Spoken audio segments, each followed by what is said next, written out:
Hey, Guile Games. Assassin's Creed 4 Black Flag. I can show this under free rate usage for reviews. Hope that works.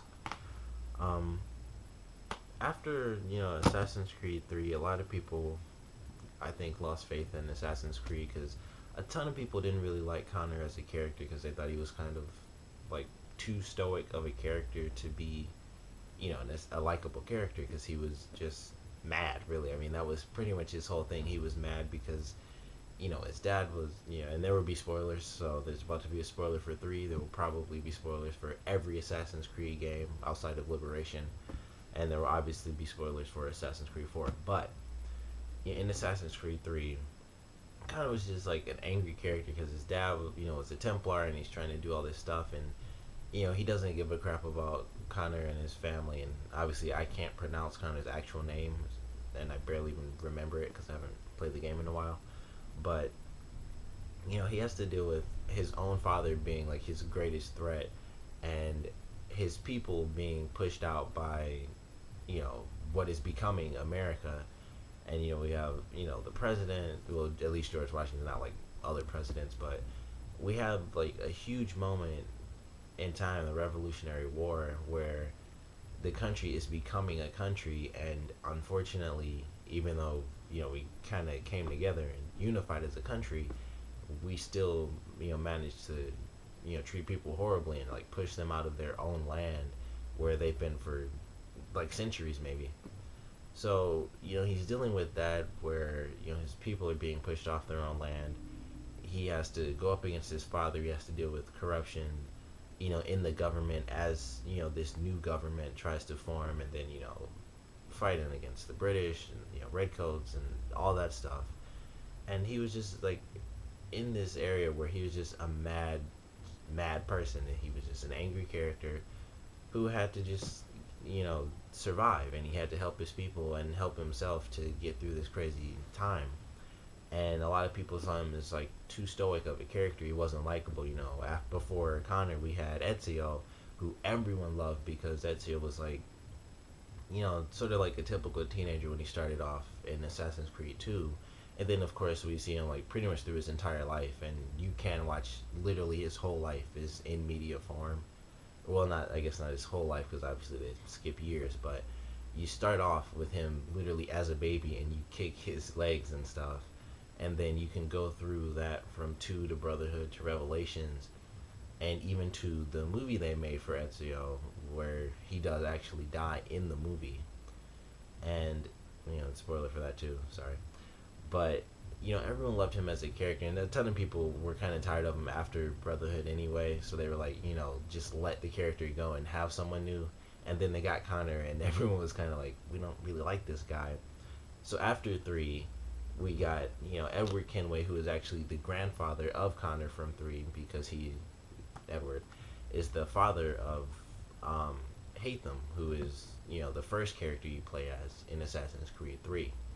And this character, he is a pirate. He's like, I do what I want, I take what I want. I'm a pirate.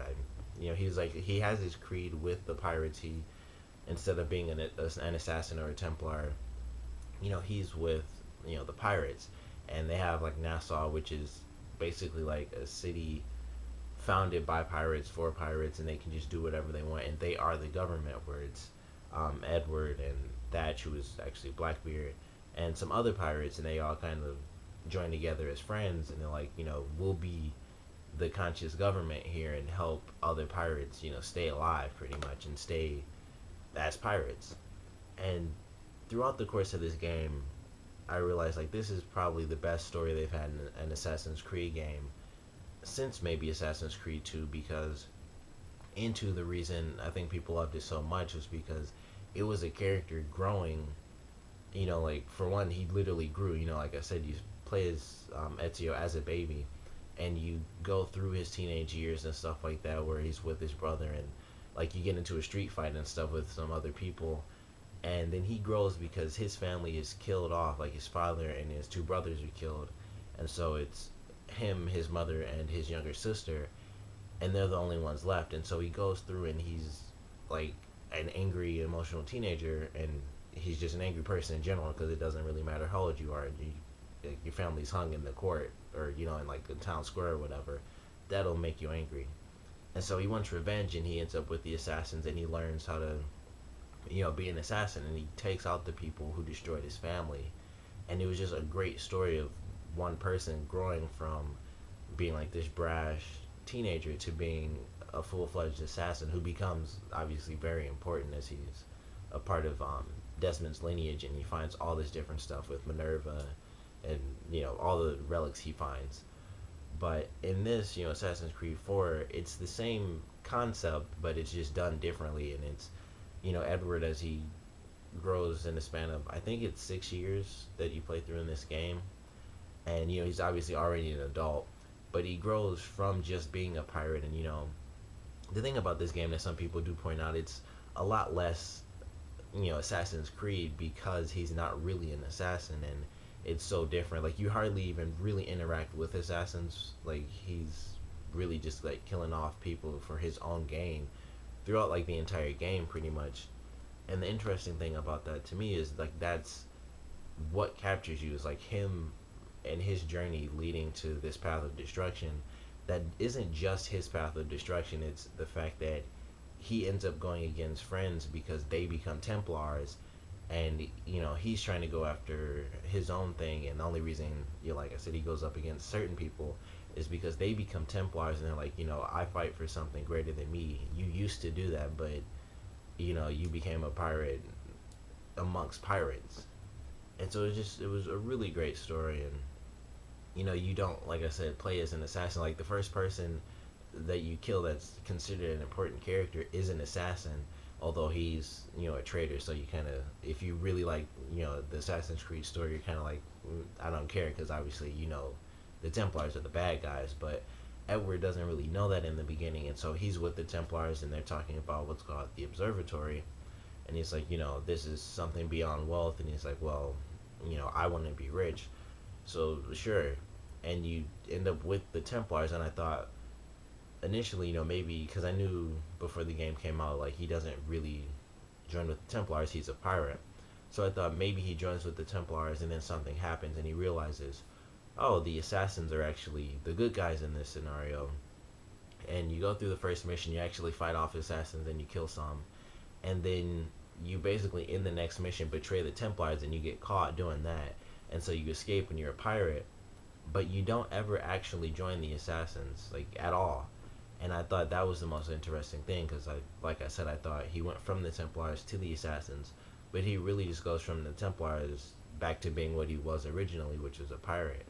And he meets assassins, and you find out that one of the pirates he even knows is an assassin, and also isn't a boy, which I thought was interesting, because she would disguise herself as a guy. And I loved her character. And like I said, there would be spoilers for the game and stuff. That's one of the spoilers, that that he is actually a she. And sadly, she dies off in the game, and that was one of the like saddest parts, because you can obviously see that Edward as a character is hurt. And it also really sucks because she was a great character in the game, and it was like, at least I felt like she didn't get nearly enough screen time in the game. And she dies off, and I'm hoping some of the DLC is kind of her and her adventures, because she ends up with another woman, and she basically teaches this other woman how to be a pirate, and they both become like super famous pirates who like take on the government and stuff. And I'm like, I would love to just play them as characters, because the one woman who dies is an actual assassin, so it would fit perfectly to have that as DLC. So I'm hoping that's what they do with the game, as far as their DLC, because I know they have some coming out, but we'll just have to wait and see for that. But she's an assassin, and Edward, she kind of tries to convince him, like, hey, we're the good guys, you can lead us to the observatory if you find out where it is. Don't tell the Templars, of course. And of course he doesn't really tell anyone, because he's trying to keep it for himself, so he doesn't tell anyone. But she's like, hey, you can help us, because we are the good guys in this. We're trying to save the world. And eventually he does learn that lesson, and he tries to right some of the wrongs that he made throughout the game. And the best thing was the ending scene. Like, throughout the game they have these scenes where he's talking to his wife, and it's before he even became a pirate. And he would be with her, and they would be talking about, I'm gonna leave off and be a soldier for 2 years at the most, and stuff like that. And they have all these arguments and they separate. And in the end of the game, he finds out that she actually passed away and that he has a daughter. And in this end scene, he's like, I righted my wrongs. I did right by my friend who ended up dying, who was the girl. And there's a scene where he's looking pretty much at all the other pirates there, and he kind of sees all of the friends that he had that he started off with in the beginning of the game, who ended up dying either by his hand because they ended up becoming Templars, or who died just during random missions because he lost certain people here and there. And he would see all of them kind of sitting at a table laughing and stuff. And I thought that was a really powerful scene because they don't do stuff like that in Assassin's Creed, it seems. It's just, you're an assassin, like they have the great story, but it's generally not so emotional like in this game, where the character himself is like being torn apart mentally. Like he's sad because he's losing people left and right, and like he has friends who are like some of his best friends. He has to kill them because they become Templars. And I thought that makes the story so great. And it made what I really wanted, as the main story, which was the modern time stuff, because that's what I was excited for. After 3, where obviously Desmond dies, the only thing I was thinking of was, like they announced it was pirates. I was like, that's great, but what are they doing with the real world, like modern times? What the heck's gonna happen? And this was obviously their decision to do, because you're barely even in modern times. I think it's maybe 4 times out of the game, and it's really, I want to say it's possibly 10%, a lot less than that really. And then you compare that to Assassin's Creed 3, where you actually go out and fight people as Desmond, which was really cool because they'd never done that before. And then in this one, you play basically a nameless character, and it's just like you, the player, and you're just doing random stuff left and right. And then it kind of ends with Sean and the woman whose name I can't remember, who are assassins who have been with you since 2, I believe. They basically say like, hey, we kind of screwed up having this guy help us out, who actually ends up being someone you meet in the past who's reborn, which I love. That was a great twist. And then that's kind of how the modern time stuff ends, where it's like basically they reveal like, hey, we're actually assassins and we kind of want you to help us out if you still want to help.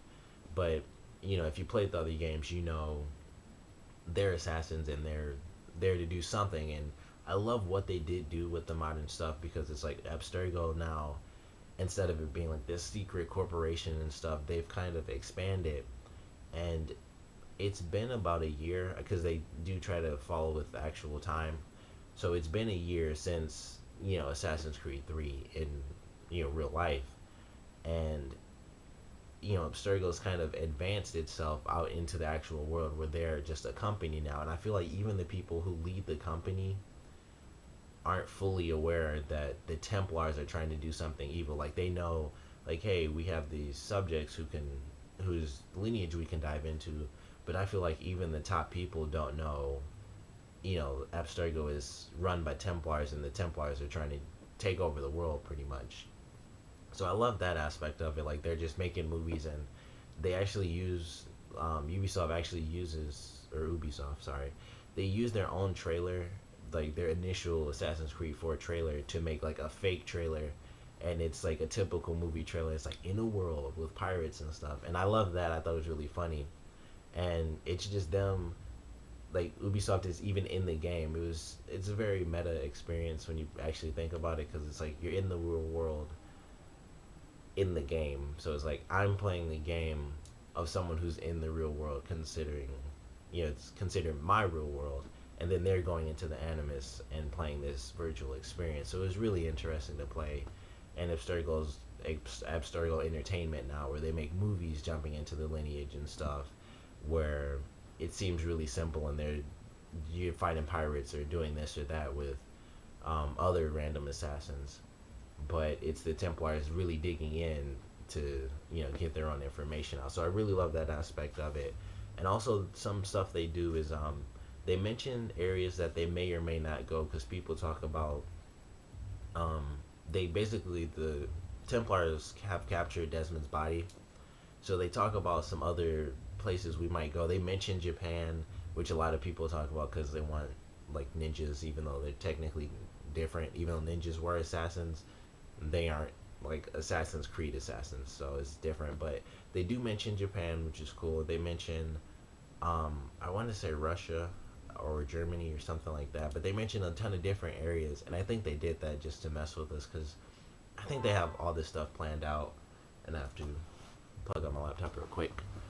But I think they have all this stuff planned out, and it was really great to have like you could just read all these little emails, and it was just really cool to have that experience where it was like, hey, we'll randomly throw in like every idea every fan of our game has had, and just say we could possibly go to all these places, and they talk about different renaissance and stuff like that, and they show pictures to represent different times and things like that. And it was just really cool to read through the little emails that some of the Abstergo Entertainment people had, where they just mentioned this is where we could or could not go in the future.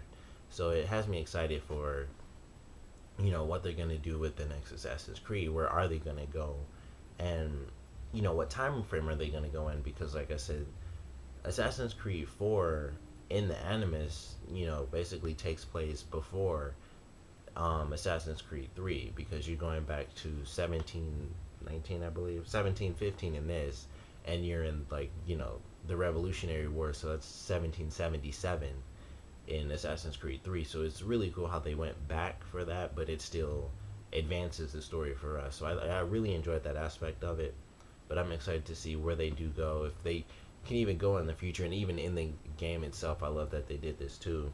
They mentioned like, we can't, let's avoid places with automated vehicles, because we it was basically like, we can't sell footage of you reliving someone's memory of like driving in a car all the time and just sitting in a tank or something like that.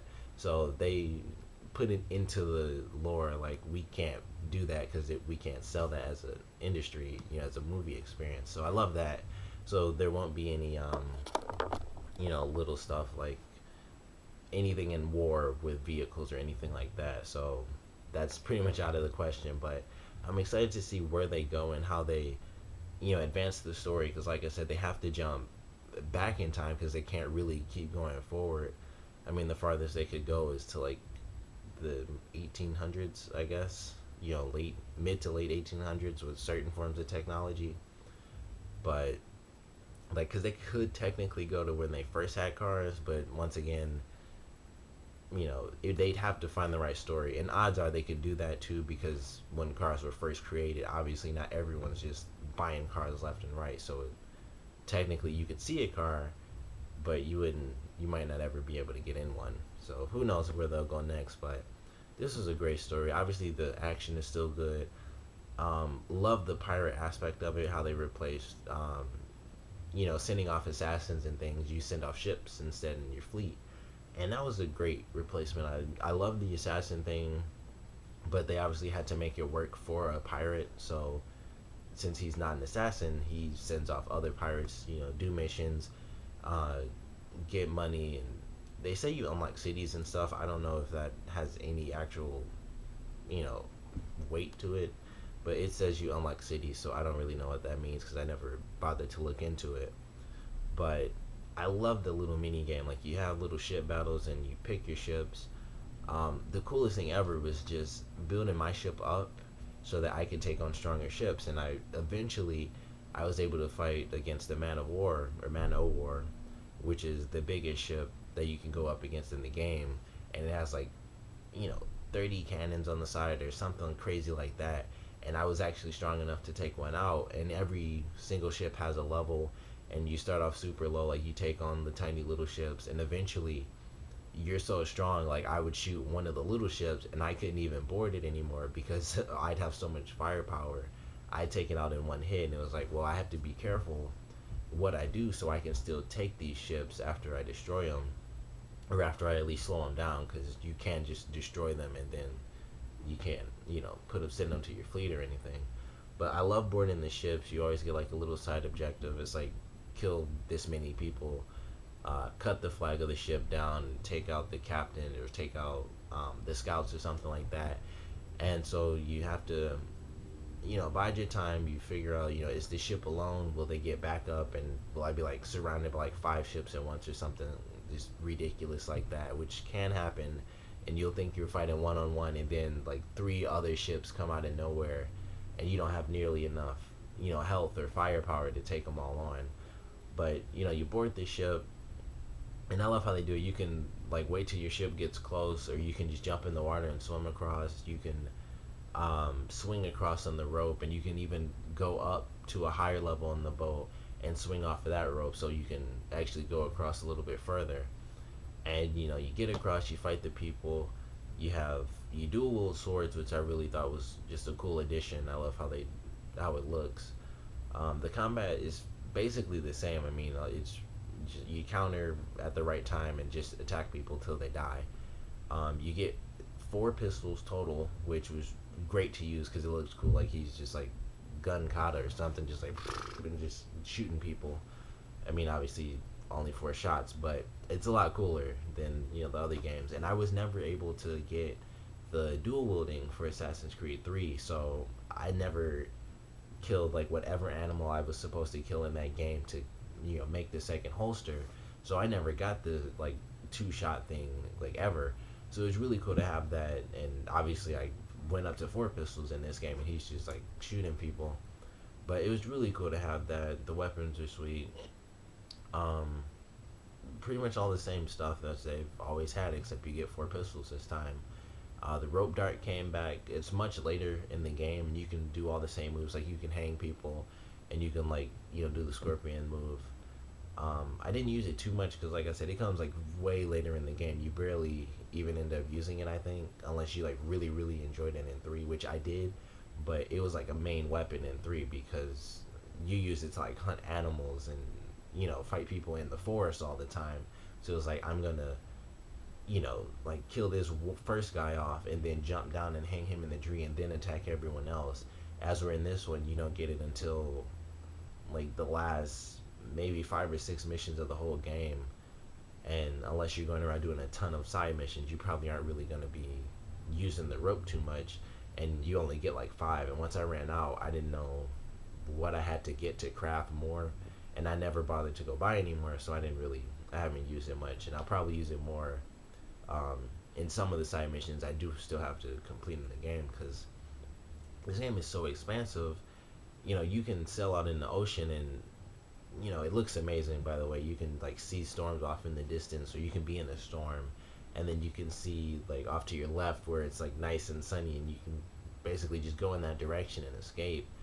And you have to, when there's storms, you have to watch out for water spouts, watch out for rogue waves, which made me really mad because there was sometimes warring ships, because obviously you have like a ship coming from England, and then a Spanish ship coming in somewhere else, and those ships will fight each other, and one will eventually win, and the winning ship will just go off, and you can see this other ship is just out in the water, and you're like, well, I'll just take that and send it to my fleet.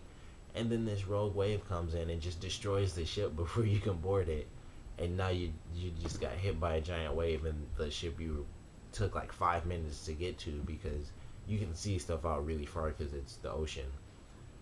It took 5 minutes to get to this thing, or even if it took like 30 seconds, you took the time to go off course, and then a rogue wave comes in and just destroys the ship like right in your face. That happened to me like 2 or 3 times, and it just really makes me mad because like I said, like this little metagame inside of the game where you're adjusting your fleet to do these missions, like who can carry the most cargo, or maybe I just capture this ship just to basically throw it away. Like you can salvage ships for gems, which let you buy more docks and repair your other ships that you have. So like maybe you just need more gems, so you're just trying to collect as many ships as you can just to salvage them, so you can buy a new dock or something. And then Rogue Wave comes in, destroys like 3 that you could have just easily had. But it's just really great, the metagame, and just the ocean itself is just really nice, and you can go pretty much wherever you want. There's still, I think, 15 places, or probably 20 or more than that I just never even bothered going to, because I was like, I don't really want to sail there and I don't have like a fast travel point close enough. But there are like events out in the ocean, um, where you go under the water. Those are pretty cool. They're okay, I guess, because all you really do is swim around and grab treasures and animus fragments, and avoid sharks and sea urchins, which are like basically living spike balls.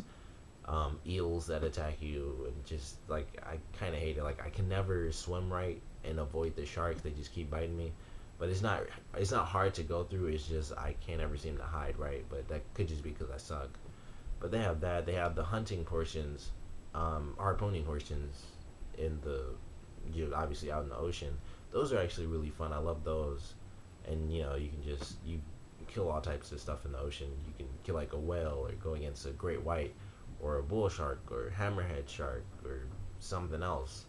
But you get those and you get money and skins from them. And then obviously they're animals all over the different.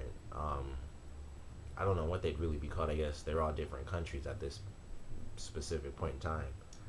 But you can go different places and kill whatever animal you need to kill to make a health upgrade, or the holster upgrade to get more pistols and stuff like that. And it's really cool. You can go wherever you want, pretty much whenever you want, outside of obviously specific portions. But I hadn't experienced any of the stuff where it's like you can't go here at this point in the game because of the memory or whatever.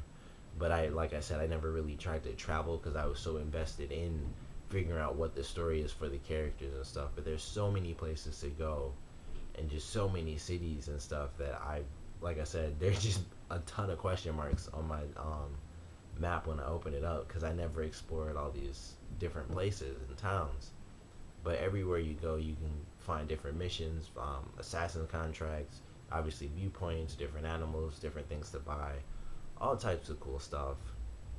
And you can upgrade your ship, and even change how your ship looks. You can have a different like masthead, so you can have like a ram's head or a mermaid and stuff, and leather sails, which I feel like would be horrible for selling, but I don't know.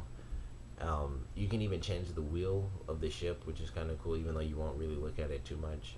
But there's so much customization. It's just great, and the game itself is fun. I haven't played multiplayer because, admittedly, after I want to say Brotherhood was when they first had multiplayer. After that, I played like less and less. I played a ton when Brotherhood came out. I played less during Revelations, but I did play it. 3, I hardly played it all. Like I passed the training, and I think I did one actual online fight, and I never even got to the new mode they made where it was like synchronized assassination stuff, which was said to be like the coolest mode. Never even played that, and I will play this. I will at least attempt to do it, but definitely check out Assassin's Creed 4. Sorry, this is almost a half-hour review, but it's a huge game. It's a huge universe, obviously, Assassin's Creed. Cannot wait for the second one. And definitely check it out if you want a great story, because like I said, this story is just amazing. The growth of the character and the emotions that he deals with, because he's such a, like, he is fairly stoic. He tries to, he kind of puts on a face because he wants to be the leader and, the pirate who's just going out to get whatever he wants.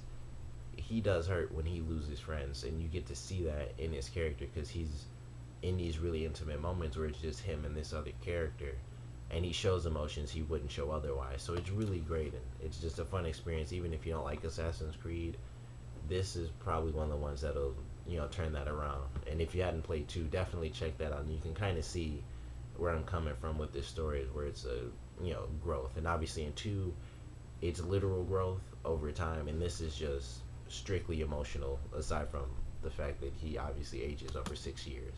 But if you like Assassin's Creed, or you play the game, you like the game, don't like the game, either way, comment below, let me know what you thought, favorite parts, least favorite parts. And if there's anything I might have missed that you guys think I should check out in Assassin's Creed 4, any specific islands I should go to that you can think of, even if it's like one of the random uncharted islands in the game that you can remotely remember where it is, definitely comment below and let me know. And thanks for watching. And I had to add this in because I completely forgot it during the actual review, but I'm actually wearing my Assassin's Creed shirt, which I just got. And you guys, if you like Assassin's Creed, clothing and stuff like that, definitely check out. I want to say it's called UB Workshop. Uh, they have some amazing stuff on there, like Assassin's Creed stuff. Typical stuff. You can get like a hoodie. You can get Desmond's hoodies from the game and stuff, and they're currently on sale, I believe. And they have the beaks. They have some without the beaks, but why would you bother getting those? They also have this one jacket which is sold out, but it was like $80 or 100 or something like that, and it's like they mixed Assassin's Creed and Tom Clancy, the Splinter Cell games together, and it was called the Arsenal or no, it's like the Recon Assassin, and it was such a cool jacket. It has like all this high tech gear on it, and basically they put it in like it's the future assassin pretty much, where you use guns and things. It looks so cool, but just check that out, and definitely check out AC Initiates if you haven't done that. You can get exclusive stuff. The only thing I've gotten so far, because I've only done one of the little online missions, I got like some custom downloadable sales for my ship, but I'm sure they have much cooler stuff than that if you actually do more than one mission. But definitely check that out, because you also get to look up um, information on all the characters. For instance, this guy, who I had no idea who that was, um, he's online, so you can look up his story and figure out who he is and why they consider him important enough to actually put with characters that have been in all the other games. So definitely check out AC Initiate. You can get yourself some exclusive stuff for your game. You can learn out all types of stuff about the actual lore of the universe, and check out UB Workshop for not just Assassin's Creed stuff, but Assassin's Creed, uh, Ghost Recon, excuse me.